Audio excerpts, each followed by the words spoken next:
Hello, friend. Welcome to Grandpa's Horror Stories. Don't forget to like, subscribe, and comment your own stories. Unearth tales of the unexpected. All acknowledgments to Reddit storytellers. Check the description. My son's reflection is wrong. I have always been afraid of mirrors. Ever since I was a young child, I knew it was irrational, of course. I never was afraid when I would see my reflection in a puddle or on the darkened window of a shop as I walked down the street. It was specifically mirrors which made me uncomfortable. I always feared that I would see something other than myself looking back at me. This explains why I was less than thrilled to find the large, antique silver mirror in the bedroom of the house I was renting. Were it my own place, I would have thrown it out then and there, leaving it on the curb and relying solely upon the mirror in the modern and well-kept bathroom for all necessary reflective purposes. Alas, I didn't think my landlord would think too highly of his tenant tossing out expensive antique furniture, so I contented myself to simply move it into a spare room. I had moved to the house for the simple reason that it was fairly cheap and I didn't have much other choice. My husband passed away earlier that year due to a heart condition, leaving me simultaneously a widow and solely responsible for the care of my son, Chester. Fortunately, my husband's life insurance policy turned out to be reasonably generous, but I still needed to downgrade our living situation if I was to take care of Chester without another source of income. Beyond the obvious fact that I have now been left to raise a child without the assistance of a spouse, there is another reason why I cannot supplement my funds by taking on a job. Chester is autistic. I want to make it very clear, I'm not an autism mom. I loathe the self-absorbed whiners who spend every spare second complaining about the immense burden of raising an autistic child who bellyache endlessly about how difficult their lives are. I hate all the videos of exasperated parents recording their child's meltdown on camera to show to all the world how difficult it is for them. I am disgusted whenever I see some selfish moron recommend ABBA therapy to keep unruly autistic children's more unconventional behaviors in check. My son is not a cross to bear, not a weight on my shoulders. He is my child, and I love him. I won't deny it can be difficult sometimes, but I can only imagine how hard it is for him. I find the terms high-functioning and low-functioning are relatively useless descriptors. Like most things in life, it is a tad more complicated than that. Chester is, generally speaking, nonverbal, and I've never known him to say more than 20 words in a single day. In addition, he tends to get overstimulated quite quickly from loud noises and often flaps his hands as a form of stimming, especially when he is having some difficulty expressing what he wants. The only behavior of his which ever actually frustrates me is his elopement, which in the context of autism means that he has a tendency to wander off or run away whenever he feels stressed. We work around these traits, and I think generally I've been able to make life quite comfortable for him. Chester has always shown quite an aptitude for reading and writing, despite his relatively young age of only 9 years old at the time we moved. When he needed something that cannot be articulated through gestures or single words, he would write it down on a whiteboard I've given him for this purpose. To help with his sensory issues regarding loud noises, I purchased a set of earplugs for him, the same sort that one would wear at a gun range to prevent hearing loss. These generally aren't necessary within the confines of the house, but on those occasions when we do go out in public, I genuinely think they help him quite a bit. Given his condition, combined with the relative isolation of our new rural home, it has been necessary to homeschool Chester, though that hasn't really been any sort of a problem. Before I got married, I spent a few years teaching elementary school, so I already have the required skills. I've always believed in a somewhat more active approach to learning than some of my peers, and since our new home is located directly next to a forest, this was fairly easy to accomplish. The house itself was rather old, built in the 1920s, if my landlord was to be believed. While recently renovated to a more modern standard at some point in the preceding decades, it still has an air of oldness to it. Something in the angles and general structure of the place. The main feature that seemed significantly out of place was the wrought iron fence that surrounded the house, a far cry from the traditional wooden fence I was used to from a life in the suburbs. There was no formal gate that led out to the forest behind the house, just a gap in the fencing with a small pile of rusting iron posts nearby. I never asked the landlord about it, but judging by a stump outside the boundaries of the backyard, I assumed a tree must have fallen down and damaged it. Children don't want to sit still and be lectured. They want to be outside, to run around and be active. I'd always try to teach Chester his lessons in a way that connected to the forest. I'd lift up logs and show him all the squirming creatures underneath so I could teach him all the differences between them. I'd have him count the rings of a fallen tree and teach him about the things that happened in the tree's long and storied life. I know that sometimes he would get bored. While I do believe kids love learning, I'm not an idiot. I know that sometimes children just want to run and play, but I genuinely do believe he got more out of our lessons in the woods than he would have gotten from a traditional school environment. Even outside of the context of Chester's lessons, we spent a lot of time in those woods, slipping out through the gap in the fence into the forest beyond. There was something so peaceful about that place. It felt remarkably untouched by the civilization that bordered it. I'm not sure exactly how far the forest extended, but it always seemed to go on forever. Like if you just kept walking, you could go the whole rest of your life, surrounded by trees. I always kept a fairly close eye on Chester when we were out there. As much as I loved the place, I did often worry that he would simply run off, but there was never anything stressful enough in the woods to make him do so. The only real concern was to make sure he took off his shoes once he got back to the house, as otherwise he would track dirt inside, making quite the mess. Things went on the way I described them for about a year after my husband's passing. In between my caring for Chester and all the mundane aeons of modern life, I attended therapy and worked to move on from the loss. I began to make peace with the fact that he was gone. Chester and I celebrated his 10th birthday out in the woods. Moving to the backyard once night fell so we could finish off the evening roasting hot dogs over the fire pit, while I read him some relatively tame ghost stories. Chester didn't like scary movies or violent video games, but gently spooky stories, the sort that send a pleasant chill down your spine, made him quite happy. I believe I was reading out the Metsodent to him when we heard the music. It was a soft, strange sound, a faint piping emanating out from the forest beyond, gentle yet eerie somehow. The faint notes reminded me of the sound of panpipes, but not quite. If I listened very closely, I could almost discern a faint drumming as well.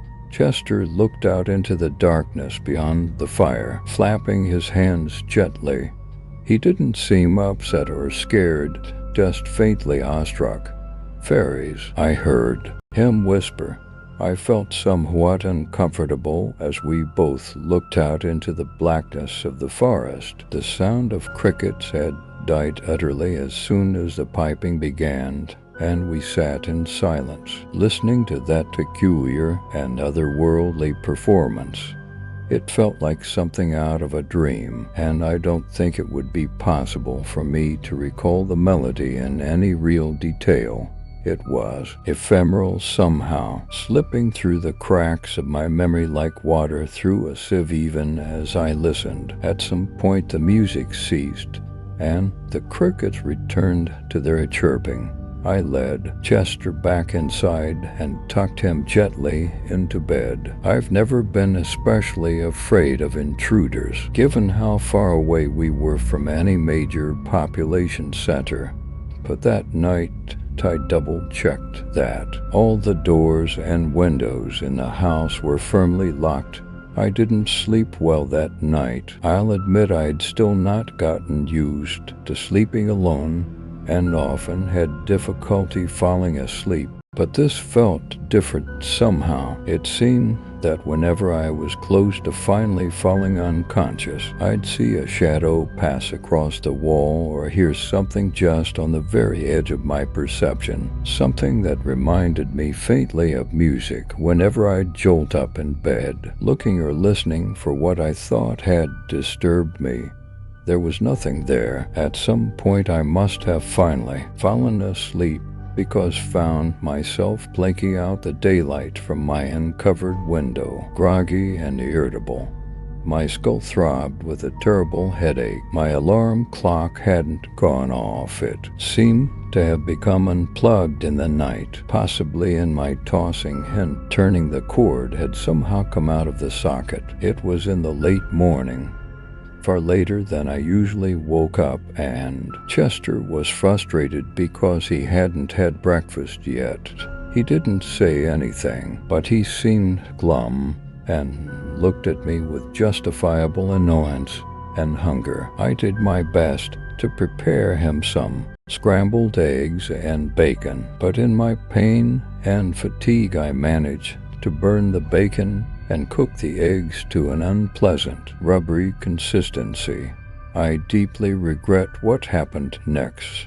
I swore about the bacon, the eggs, the pan, the stove, the landlord, my dead husband, anyone and anything that could conceivably be even somewhat to blame for the ruined breakfast. I know it was wrong to react like that in front of my son.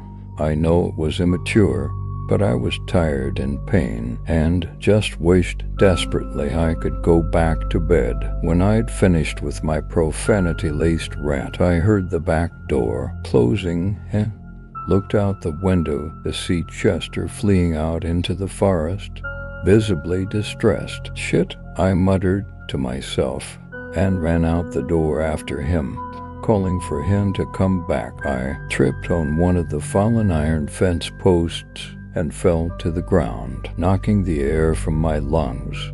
When I recovered enough to stand up, Chester was long gone, vanished among the trees.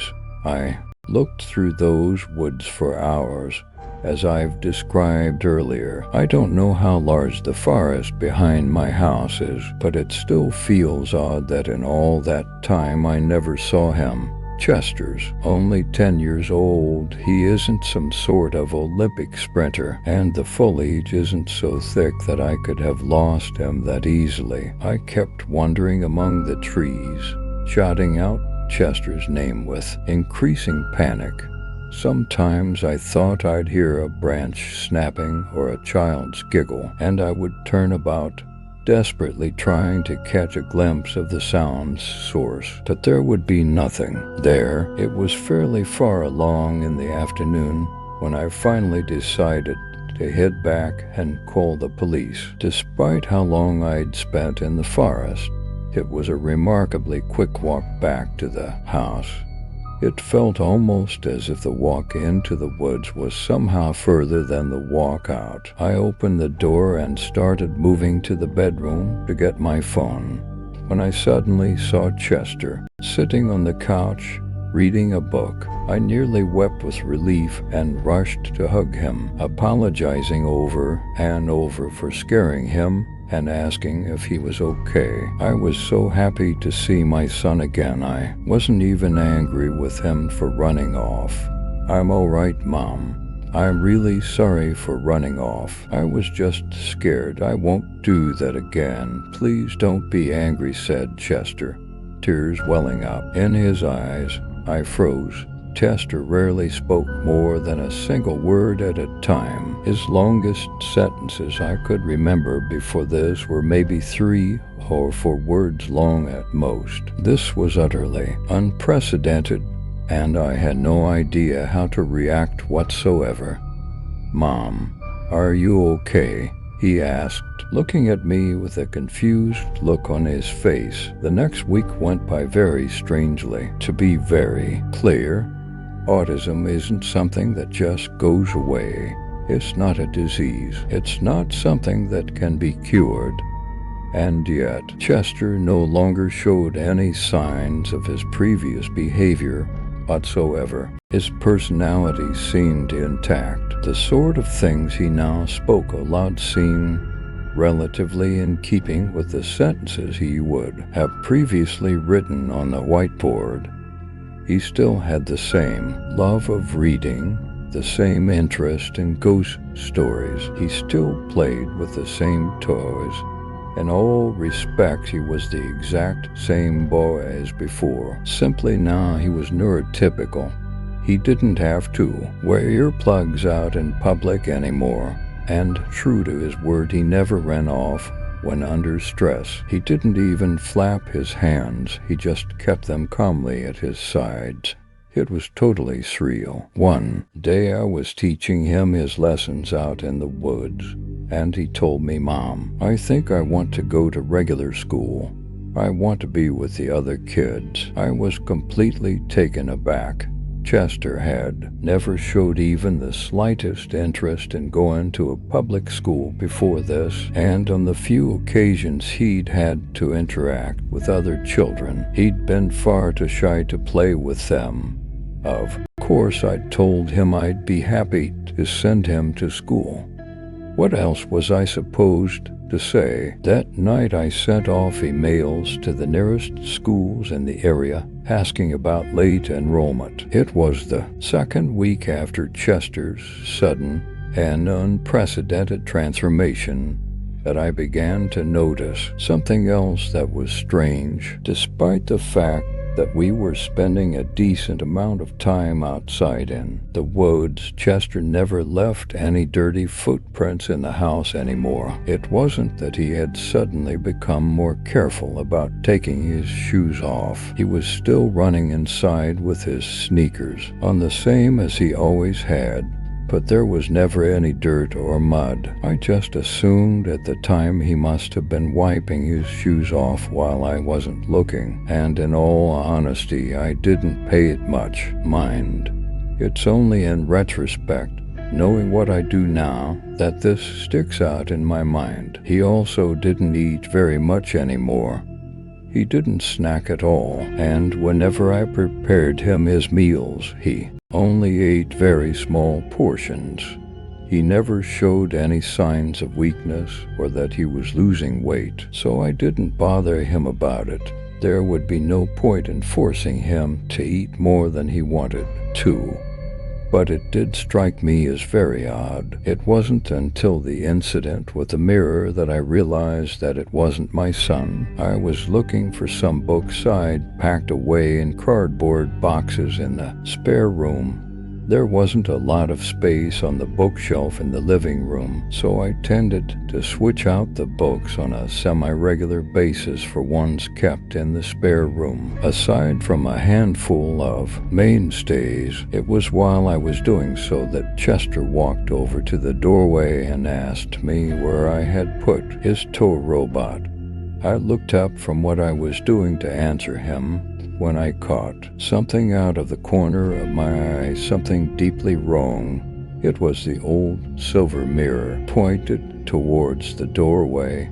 It wasn't reflecting my son. I turned to look closer, my words dying on my lips as I gazed at the figure in the mirror. The old terror I'd always felt looking into such things resurfacing suddenly and violently. The thing was dressed in Chester's clothes, but that was about the only real resemblance the thing bore to him.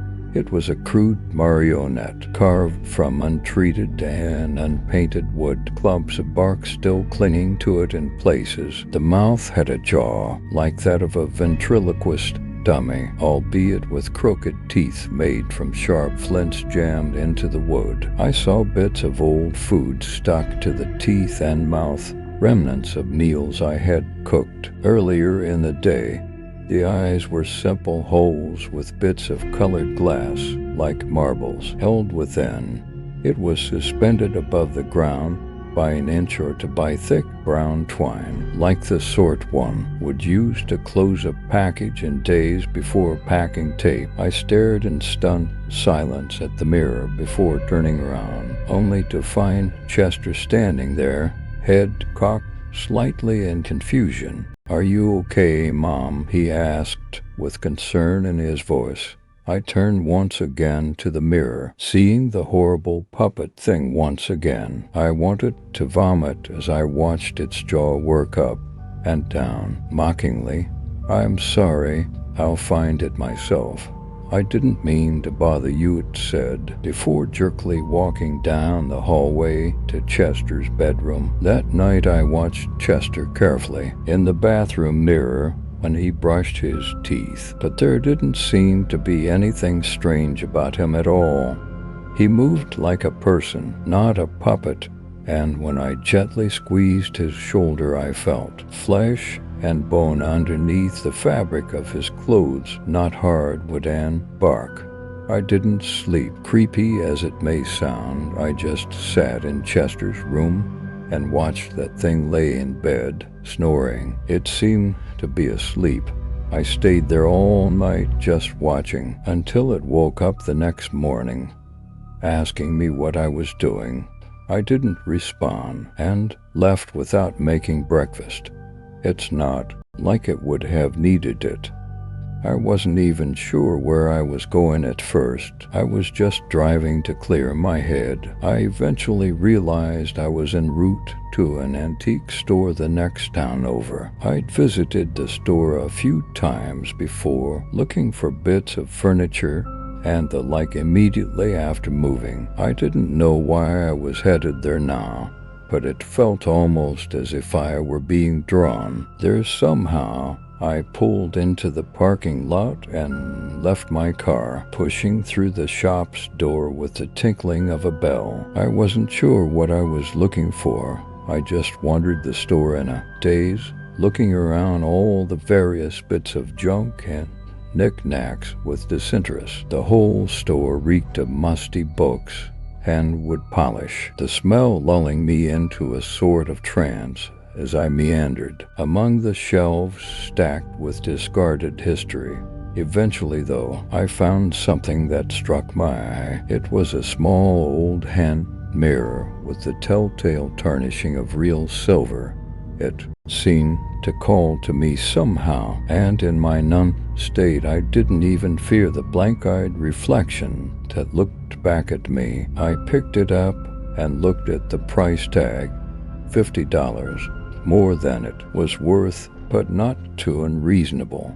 I picked it up and brought it to the counter, paying in cash. The store's proprietor, a thin old woman with graying hair and enormous spectacles, chuckled at me as she rang me up. "Planning on making a vampire hunting kit, ma'am?" she asked. "What?" I replied, the completely bizarre question startling me out of my stupor.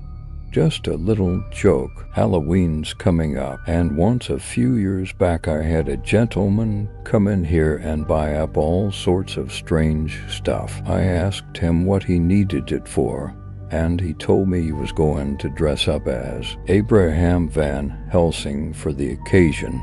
He said he was making a vampire hunting kit. One of the items he bought was an old hand mirror, rather like this one. He asked me if it was real silver, and I told him yes, but asked why that mattered. I figured silver was always the sort of thing one would use for werewolves, not vampires. He told me that the reason why vampires didn't show their reflections in mirrors was that in the old days they were made of silver, and that silver was a symbol of purity. He said that if vampires were real and walking about nowadays, they'd be reflected back just fine, since nearly all modern mirrors are made with aluminum. Doesn't tarnish, I suppose. My mind flashed to Chester brushing his teeth in the bathroom mirror, face as normal as could be reflecting back at me, before recalling the terrifying thing I had seen in the old silver mirror. The old woman must have noticed me go pale. She asked me if I was all right. I nodded and left with the mirror, driving back home. I got back at around lunchtime, and the thing that pretended to be my son asked me if I was okay and if we would be having lunch soon.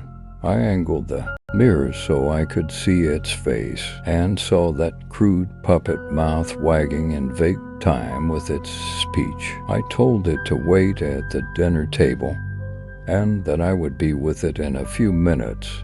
It did, as I said, sitting down and pretending to read a book with its glass eyes. I reached into the kitchen drawer and pulled out a pair of butcher's scissors. With the scissors in one hand and the hand mirror in the other, I walked up behind the puppet thing, carefully angling the mirror so I could see where the strings connected to its wooden body. I looked to see where the strings led to, see if I could get a glance at the puppeteer, but it just seemed to extend impossibly into the ceiling, passing through the plaster like a fishing line through water.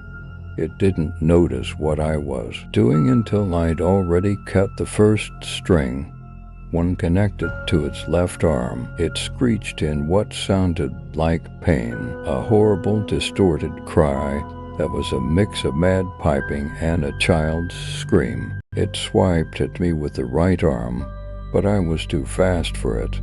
After all, it was only wood and strings, and I was alive. I cut the other arm free, and both now fell limp at its sides. Next, I went for the legs, snipping the strings both in quick succession.